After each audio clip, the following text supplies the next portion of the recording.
Hola a todos, bienvenidos a Abra Palabra, un producto realizado por el Centro de Producción Audiovisual y UMFM. Hoy nos encontramos con Luis Miguel López Londoño, que es doctorado en la Universidad de Ohio y también hace trail running desde el 2017. Así que, pues, para empezar, ¿cómo llega a este deporte y qué hace, pues, que lo siga haciendo? ¿Qué fue lo que lo enamoró? Lucas, hola, gracias por la invitación a Ahora Palabra.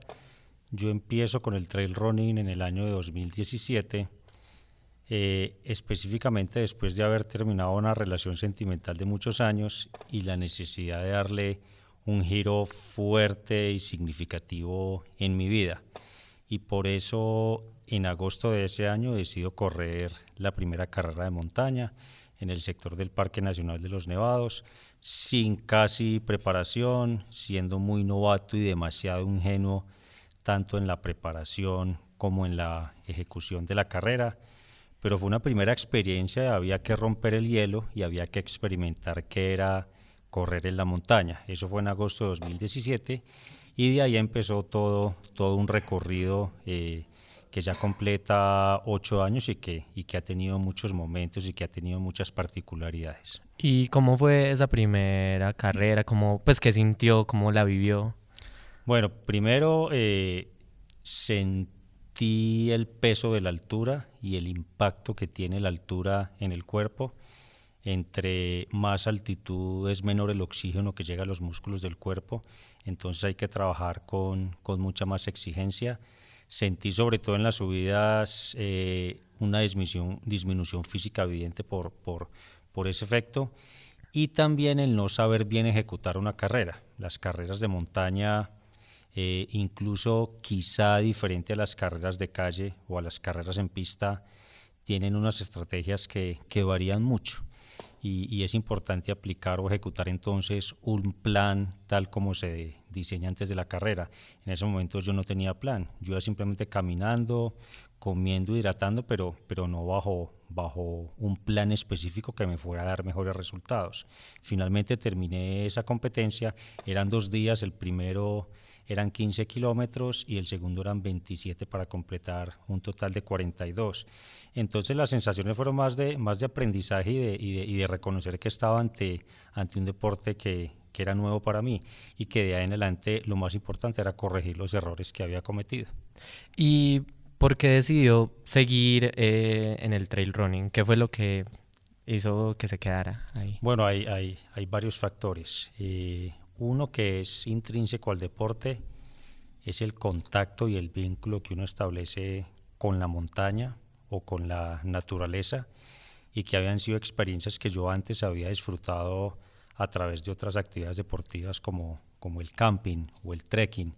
Entonces era una oportunidad para reafirmar esa conexión especial y muy mística que tengo yo con la montaña, con sus caminos, con sus árboles, con sus entornos, con su flora, con su fauna. Y por el otro, porque empecé a descubrir que este deporte me generaba un equilibrio mental, emocional y físico que no me lo había aportado ninguna otra actividad en etapas anteriores en mi vida. Una vez descubro que el trail me aporta eso, pues decido que se va a constituir en un episodio muy importante en mi vida y como tal integrarlo en mis actividades diarias, además de las laborales, las familiares, las sociales y actividades de otro tipo. Claro. ¿Y me podría comentar un poquito de cómo es esa conexión con la montaña? ¿Qué es lo que, no sé, usted siente por la montaña, se podría decir? Yo creo que todos los corredores de trail o la gran mayoría coincidimos en que la montaña es un ser vivo. Entonces ese vínculo con ese ser vivo se construye a través del respeto, del cuidado, de una relación espiritual que se establece con la montaña.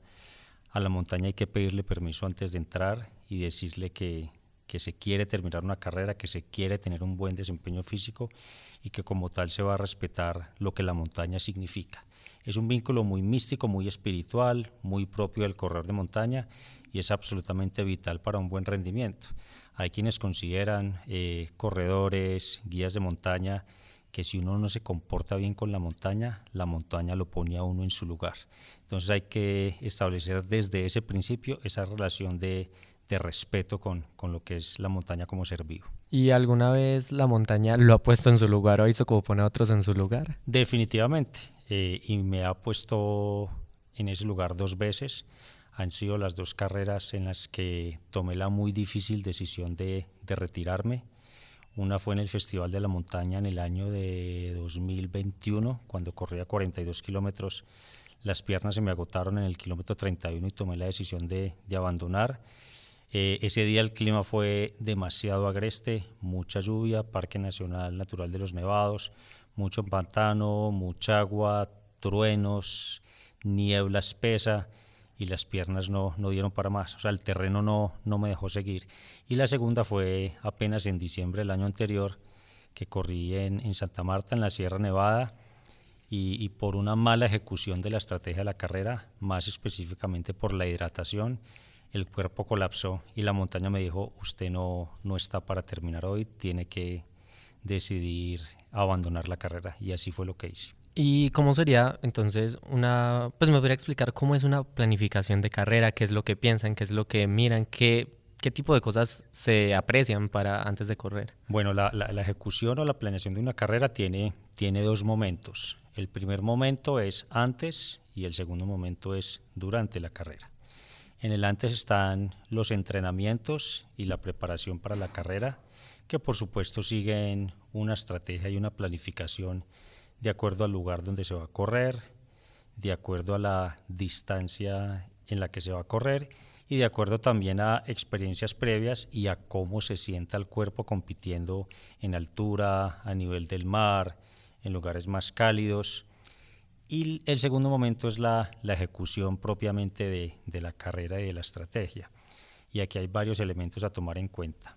Uno es la hidratación, o sea, tener un plan de, por ejemplo, bueno, cada corredor de montaña lo utiliza de forma distinta. Hay corredores de montaña que cada 25 o 30 minutos hidratan 500 mililitros de agua o de hidratante. Hay quienes los hacen de forma no tan pausada, pero sí más recurrente, cada 5, cada 10 minutos. La otra es la alimentación y el reemplazo de las calorías que se van gastando a lo largo de la carrera. Y la última es el consumo también de sal. O sea, esto siempre sorprende a quienes aprenden a conocer el atletismo de montaña, y es que a través del sudor que se pierden sales. Entonces, si no se reemplazan las sales, pues evidentemente el cuerpo se va a fatigar, aparecen los calambres, empieza la mente un poquito a debilitarse, a decirle esto va muy mal, esto no está saliendo como estaba planeado. Entonces hay que consumir, eso son pastillas de sal especiales para corredores. Y en esa ejecución de la alimentación, de la sal y de la hidratación está la clave de la carrera.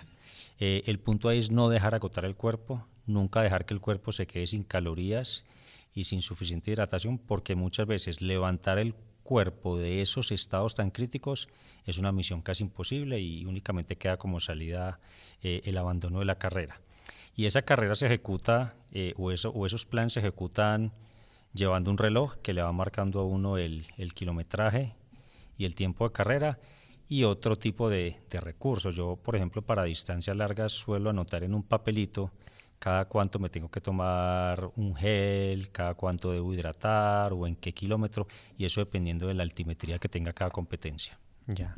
Y a la hora de planificar la carrera, pues uno se imagina, no sé, que hacer trail running pues es individual, pero ¿hay trabajo en equipo? ¿Es todo con un equipo o es exclusivamente usted solo en la carrera? El desempeño y la ejecución de la estrategia de carrera es completamente individual.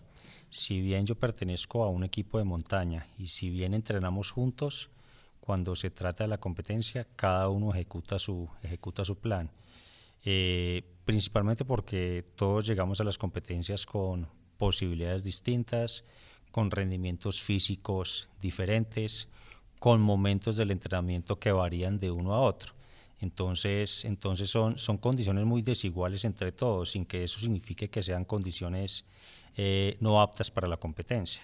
Pero entonces cada uno, de acuerdo a cómo siente el cuerpo y a cuáles son las sensaciones ese día, puede perfectamente correr de forma individual sin que eso signifique aplicar una estrategia de equipo. Únicamente uno podría trabajar en equipo en caso, por ejemplo, de una lesión de un compañero o de un momento difícil que esté pasando uno de los miembros del equipo, en donde uno toma la pausa, habla con la persona, lo ayuda o transita junto a él algunos trayectos para subir esa motivación y subir esa energía que se necesita en determinado momento. Y pues ahorita me mencionó que lastimosamente tuvo que dejar la carrera en Santa Marta, ¿no fue cierto? Al momento de dejarla, pues mentalmente, ¿qué sentía? ¿Cómo se encontró? ¿Cómo se sentía en ese momento? Bueno, esa pregunta es muy interesante porque lo que más sucede dentro de una carrera es lo que los comunicadores conocemos como comunicación intrapersonal. Luis Miguel empieza a hablar con Luis Miguel. Es un diálogo que yo voy sosteniendo a medida que voy avanzando. Y es un diálogo en donde caben una cantidad de infinidad de temas. De hecho, el cerebro está muy activo. Siempre las carreras tienen unos momentos de cansancio, tienen unos momentos críticos. Dice uno, estoy en la mala, el cuerpo no me está respondiendo, el cuerpo está agotado, pero siempre uno espera a que ese momento difícil dure unos minutos. Entonces suele uno parar un rato, oxigenar, descansar el cuerpo, alimentarse para esperar que el cuerpo responda a ese llamado que le estoy haciendo. Pero en los casos de un abandono, llega uno a un punto en donde simplemente el cuerpo no quiere. Y en partes planas y en las bajadas quiere uno trotar, pero avanza 50 o 60 metros y el cuerpo está definitivamente rebelado en contra de uno. Es una sensación física de mucha debilidad, de mucha zozobra, incluso el cuerpo no quiere responder y la mente pues se rinde ante lo que le dice el cuerpo y se toma esa decisión de retirarse. Y cree uno en ese momento que es la mejor decisión, pero algo muy distinto es el durante de la carrera y el después de la carrera. Ya después, con el cuerpo más descansado, empieza uno a cuestionarse si la decisión que tomó fue la más adecuada. Y quizás ya con el cuerpo mucho más tranquilo, mucho más reposado, decir, yo pude haber seguido, pero esos momentos o sea, no son tan sencillos de manejar. El cuerpo sencillamente no quiere responder y por más que uno lo empuje, lo obligue, lo presione, el cuerpo simplemente le dice a uno, no más, hoy no es el día para correr. Claro. ¿Y cómo siente que el trail running le ha ayudado en esta conversación de Luis Miguel con Luis Miguel? ¿Cómo siente que le ha ayudado? Pues sí, ¿cómo siente que ha cambiado desde que inició ahorita? Yo creo que es un espacio para, o sea, el trail en esa comunicación intrapersonal que yo menciono, es un espacio quizá para conocerse mejor uno mismo, ¿cierto? Porque es que la carrera, y lo decía ahora, el cerebro se activa mucho, empieza a generar en uno una cantidad de sensaciones, una cantidad de reflexiones, una cantidad de enseñanzas, y es ese momento de la carrera en donde uno conoce facetas que de pronto no conocía. Yo siempre he considerado que las carreras son espacios para poner a prueba el carácter, la determinación, la fuerza, la parte mental, y en esas carreras uno pone a prueba eso. Entonces digamos que se descubre a uno mismo, o sea, es ese diálogo permanente que le permite conocer esas dimensiones, esos espacios que de pronto no son tan visibles y tan claros en otras facetas de la vida. Entiendo. Y ya pues entrando a temas de carreras como tal, cuénteme sobre la carrera que más lo haya marcado, que usted diga, después, fue un antes y un después de esta carrera. Bueno, es una pregunta difícil porque cada carrera es particular a su manera, pero yo creo que la carrera que más ha marcado ese antes o ese después fue la que disputé en Cordillera Blanca, en Perú, hace 2 años. Si bien yo había corrido antes distancias de 42 kilómetros, era la primera vez que corría un ultra. Un ultra es una competencia de más de 42 kilómetros, que es el límite pues de la maratón. Y hace 2 años corrí un total de casi 51 kilómetros y era la primera vez que me enfrentaba a esa distancia. Era la primera vez que me enfrentaba a los 4.600 metros sobre el nivel del mar Y también fue un momento muy especial porque en julio de ese año completaba apenas 3 meses de entrenamiento con mi actual entrenador y con el equipo al que pertenezco en ese momento. Entonces digamos que era como una primera prueba para demostrar, o era como un pasaporte para decir, Luis Miguel sí pertenece a este equipo y puede ejecutar muy bien las carreras de montaña.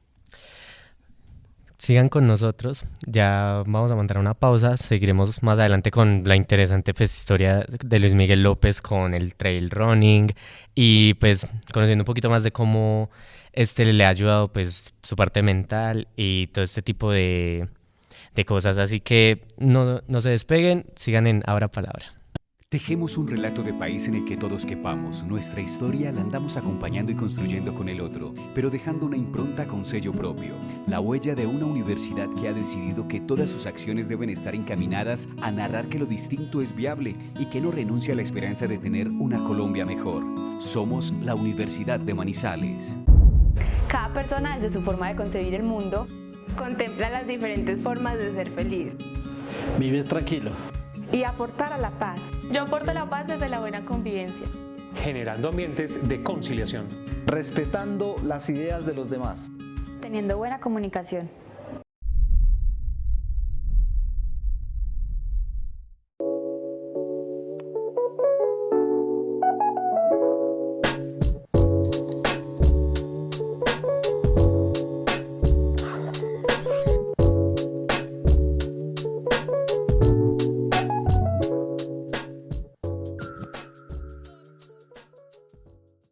Seguimos en Abra Palabra con Luis Miguel López Londoño para seguir hablando sobre su recorrido en el trail running. Yo soy Lucas Cárdenas, así que para continuar, le pregunto, ¿cómo el trail running le pudo haber ayudado con su doctorado, con sus estudios, con toda esta parte, no sé, llamémoslo de disciplina? Bueno, uno para practicar este deporte, por lo menos al nivel que lo practico yo, que son 6 entrenamientos a la semana con solo un día de descanso que es el viernes y con competencias cada 2, 3 o 4 meses, pues necesita de 2 virtudes, o de 3 mejor. 1, la disciplina, 2, la voluntad y 3, el convencimiento. Y yo creo que esa filosofía o esas virtudes que se activan y que se pulen en este deporte fueron las que apliqué durante mis 4 años de formación doctoral. Yo siempre establecí una analogía entre lo que era estudiar 4 años a ese nivel y lo que era una maratón. ¿Qué tiene una maratón? Una maratón tiene comunicación intrapersonal, como decía ahora, tiene momentos difíciles, tiene momentos de impulso, de fuerza, de buen rendimiento. Una maratón tiene espacio para la reflexión, para la crítica, para el descubrir facetas del ser humano. Y eso mismo ocurre con un proceso académico de tanta intensidad. Definitivamente esa disciplina que yo venía trabajando y que venía construyendo en este deporte fue la que me permitió también responder a las exigencias de un doctorado. ¿Y qué paralelos encuentra entre la exigencia del trail running, de una carrera, a la hora de venir a enseñar? ¿Cómo me podría comparar? Bueno, eso es bien interesante esa pregunta, Lucas, ya que estamos hablando de analogías o de equivalencias. Yo ahorita hacía mucho énfasis en ejecutar muy bien el plan de carrera, en aplicar una estrategia. Y si se aplica esa estrategia en el orden en que se dispone, pues los resultados son muy positivos. Yo pienso que enseñar y dictar una clase se asemeja mucho a esa ejecución de una estrategia. Una clase es un performance. Una clase, por lo menos en la forma en que yo las diseño, responde a un guión y responde a un libreto. Ya está pensada sobre cómo se va a ejecutar. Y lo mismo pasa en las carreras. Cuando yo diseño una carrera, o mejor, cuando yo diseño una clase y aplico el plan que tenía para la clase, al final los estudiantes entienden los conceptos, las teorías o las reflexiones que tuvieron lugar en el aula. Igual con la carrera. Cuando yo ejecuto el plan, llego a la meta sin lesiones, sin caídas y con el mejor pronóstico para recuperar el cuerpo después de tanta exigencia. Y ya que hablamos pues de recuperar pues el cuerpo después de tanta exigencia, cómo se ordena, mejor dicho, para responder por una parte pues por su parte laboral y para cumplir con los entrenamientos? ¿Cómo es ese desgaste? Bueno, yo creo que los jueves en la tarde, que es ya la acumulación de seis días de entrenamiento, el cuerpo ya siente la carga física de esa semana. Yo entreno toda la semana con descanso los viernes y también como resultado de esas experiencias que tuve como estudiante en el doctorado y por las exigencias e incluso por esos momentos en los que, entre comillas, maltraté el cuerpo por dormir pocas horas, por alimentarme mal, decidí que una vez terminado el doctorado mi prioridad iba a ser mi cuerpo y el cuidado de mi cuerpo y consentir mi cuerpo. Entonces, desde ese plan y desde ese propósito que me planteé, lo primero que hago todos los días es entrenar. Entrenar está por encima de mi vida laboral. Igual entrenar en la mañana temprano, pues trae todos los beneficios más adelante y a lo largo del día. Puede que durante el ejercicio yo sienta cansancio, sienta exigencia, pero cuando yo estoy en el día a día aquí en la universidad, pues el cuerpo le devuelve a uno esa recompensa o esa retribución. Siente más fuerza, siente más actividad, me siento mucho más vigoroso, mucho más animado, incluso emocionalmente eso tiene también un impacto muy positivo. Entonces encuentro ahí un balance muy importante de entrenar por la mañana, 5:30 de la mañana y llegar a trabajar en la universidad durante todo el día. Entiendo. ¿Y cómo sería, si me podría explicar mejor, esa rutina de entreno? ¿Cómo es cuando, pues, me comenta que es a las 5 de la mañana? ¿Cómo es un entreno suyo? Bueno, mi rutina es la siguiente. Yo toda la semana, como decía antes, con excepción del viernes, siempre me levanto 4:50, 5 de la mañana, 5:10. Lo primero que hago es preparar un café y mientras me tomo ese café, que puede durar 20-25 minutos, consulto la prensa, oigo radio, para estar empezando más adelante el entrenamiento 5:30, 5:45 de la mañana. Eso lo hago de lunes a jueves. El sábado y el domingo, que son entrenamientos con más tiempo porque no es un día laboral, la jornada empieza a las 7 de la mañana. Entonces de pronto duermo algo más y me tomo el café un poco más tarde. Y esos entrenamientos se diseñan de forma muy diferente porque es trail running, es atletismo de montaña. Entonces, esos 6 entrenamientos de la semana, cada uno es diferente. Por ejemplo, el lunes es ejercicio de gimnasio enfocado en estiramientos y en elongaciones. El martes es pista, que es cuando asisto al estadio. El miércoles es montaña. El jueves es fortalecimiento, más que todo trabajo de pesas en el gimnasio. Viernes descanso. El sábado se hacen entrenamientos específicos definidos por el entrenador. Puede ser para trabajar la técnica de bajada por caminos difíciles, o hacemos cuestas, o trabajamos transiciones, o trabajamos la técnica en terrenos duros o en terrenos lisos. Y ya el domingo, que es el día más exigente, es el día de fondo, que es cuando trabajamos ya el kilometraje, que de acuerdo a cómo vaya uno preparándose para una carrera, puede ir aumentando gradualmente. Por ejemplo, ahorita que estoy preparando una carrera en Santa Marta para volver y cobrar esa factura que no pude cobrar el año pasado, que correré 42 kilómetros, en el último mes he ido subiendo gradualmente los fondos de los domingos. Por ejemplo, este domingo próximo correré 21 kilómetros y esa cifra irá aumentando cada domingo de a 2 y a 3 kilómetros hasta llegar a un tope de 35, de 36. Entonces, cada entrenamiento es diferenciado según el día de la semana. Comprendo. Y esta próxima carrera que va a ser como, me imagino, la revancha en Santa Marta, ¿no? ¿Cómo lleva la preparación? ¿Cómo ha sido? ¿Qué terrenos hace? ¿O cómo sabe cómo afrontar esa competencia? Para empezar, como lo manifestaba Lucas, es una revancha. Esa factura que no pude cobrar el año pasado. Siempre el corredor de montaña cuando no termina su carrera queda con la espinita y queda con la más alta motivación para regresar y cumplir. Y eso va a ocurrir ahorita a finales de septiembre. Mire lo que acabo de decir, eso va a ocurrir. ¿Cómo me estoy preparando? Primero con la determinación y el convencimiento de que voy a terminar la carrera esta vez. Si yo arranco en mi parte mental débil y desconfiado, seguramente la montaña no me va a dejar terminar la carrera. Entonces estoy trabajando mucho esa parte del convencimiento, de la determinación y el carácter que tengo para ejecutar una muy buena carrera.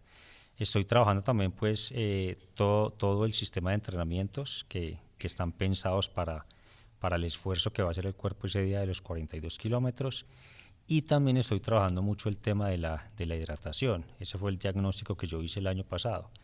El cuerpo se me deshidrató, yo creí que estaba hidratando bien y resulta que no estaba hidratando bien. Y el cuerpo empezó a enviar unos signos que yo analicé y entendí más adelante. Entonces, esta carrera de noviembre también va a ser ese espacio para ejecutar un nuevo plan de hidratación que ya estoy trabajando para que el cuerpo no colapse y se fatigue y tenga que tomar otra vez la decisión de retirarme. La determinación es llegar a la meta y llegar muy bien.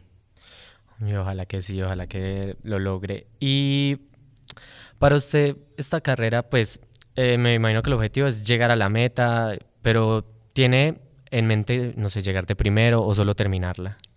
Bueno, yo siempre he querido en algún momento y por lo menos solo una vez o al menos una vez hacer un podio, que es estar entre los tres primeros corredores de mi categoría. Pero eso es demasiado difícil y yo realmente no primero porque hay muy buenos atletas y que dedican toda su vida y todas sus horas del día a prepararse para este tipo de carreras. Mi nivel no llega hasta donde están los élites y yo tengo muy claro también que la motivación para correr en montaña está en brindarle a mi cuerpo bienestar, equilibrio emocional y mental. Pero no estoy, o sea, no tengo el tiempo para prepararme para una carrera en donde pueda obtener esos 3 primeros lugares, uno de esos 3 primeros lugares. Pero he aprendido también a definir que una carrera muy bien planteada y una carrera muy bien llevada es esa en la que yo llego a la meta sin calambres, sin caídas, sin lesiones, y de la que me puedo recuperar muy bien más adelante para empezar el entrenamiento para la próxima carrera. Cuando yo cruzo la meta y cumplo con esas características, esos planes, es el mejor logro que puedo obtener en una competencia. Bueno, ¿y siente que ya está en el podio en cuanto a su vida, ya sea académica, personal? Bueno, como le decía Lucas, ahora yo he encontrado muchas analogías y muchas equivalencias entre lo que es el trail running, con lo que fueron mis estudios académicos y también aplica para la vida en general, ¿cierto? En todas sus facetas laborales, familiares o de otro tipo. Yo creo que haciendo trabajando esa equivalencia, yo ya obtuve un podio, primer lugar, que fue la obtención de mi título como doctor en estudios de comunicación, precisamente porque esos 4 años fueron el fiel reflejo de lo que es una maratón de montaña. Exigencias, retos, momentos difíciles, frustraciones, triunfos también, y una vez recibido el título fue como haberme subido al primer lugar en una carrera de montaña demasiado exigente. Pero hay otro podio al que no he llegado todavía, pero que estoy en tránsito, y es el de completar mi tiempo de trabajo aquí en la Escuela de Comunicación Social y Periodismo de la Universidad de Manizales. Faltan 5 años hasta mi edad de jubilación y yo creo que una vez me retire con mucho honor, con mucho orgullo, quizá con mucha nostalgia también, me subiré a ese podio y recibiré el premio y la recompensa por haberle aportado a mis estudiantes y a la universidad como institución. Yo creo que ese va a ser muy representativo, ese va a ser el podio más importante si se trata de encontrar esos vínculos entre lo que es una carrera y la vida de un profesor y de un atleta como yo. Pues esperemos que sí se logre ese podio, que seguro que sí. Usted es muy talentoso en todo lo que hace, en todo lo que se propone. Antes de despedirnos, ¿qué le diría a usted a alguien que quiere iniciarse en el trail running para pues, despedirnos y cerrar? Bueno, yo creo que lo primero es que corra por convicción, que corra porque hay algo en su ser y en su espíritu que le dice vaya y transite y conozca la montaña, que no lo haga por moda o que no lo haga como exhibicionismo digital. Escribía hoy en El Tiempo una columna Esteban Constaín en donde decía que muchos corredores compiten porque quieren subir imágenes a redes sociales y lo denominaba de esa manera. Yo creo que debe ser algo que nace dentro del ser, que se conecta y que se vincula con sus características personales, con sus características físicas, con el qué metas quiere obtener y qué desafíos quiere enfrentar en su vida. Y lo otro es saberse asesorar muy bien, planes de entrenamiento, indumentaria deportiva, cómo debe ser la alimentación, cómo debe ser el descanso y las horas de sueño, si se quiere competir a un nivel pues mucho más exigente y mucho más profesional, si se quiere, como lo he hecho yo. Correr no es simplemente ponerse una pantaloneta, encontrar los primeros tenis en el closet y salir a la calle o a las trochas y a los caminos a trotar. Eso no es tan sencillo, eso requiere planeación, requiere conocimiento y requiere alguien que tenga experiencia y que haya corrido montaña, que lo pueda orientar. Y sobre todo que lo pueda orientar para que en ningún momento, bueno, podría pasar, pero para que no muy próximo en el tiempo esa persona diga, no me gustó correr, o corrí una distancia muy larga porque no sabía y se lesionó, entonces no quiere volver a correr más. Entonces es muy importante esa asesoría de alguien que entienda qué es correr en la montaña. Bueno, pues ya saben que para todo este tema hay que asesorarse muy bien. Y lastimosamente esto ha sido todo por hoy. Yo soy Lucas Cárdenas, hoy nos acompañó Luis Miguel López y esto es Ahora Palabra, un producto realizado por el Centro de Producción Audiovisual de la Universidad de Manizales y UMFM, y nos vemos en una próxima.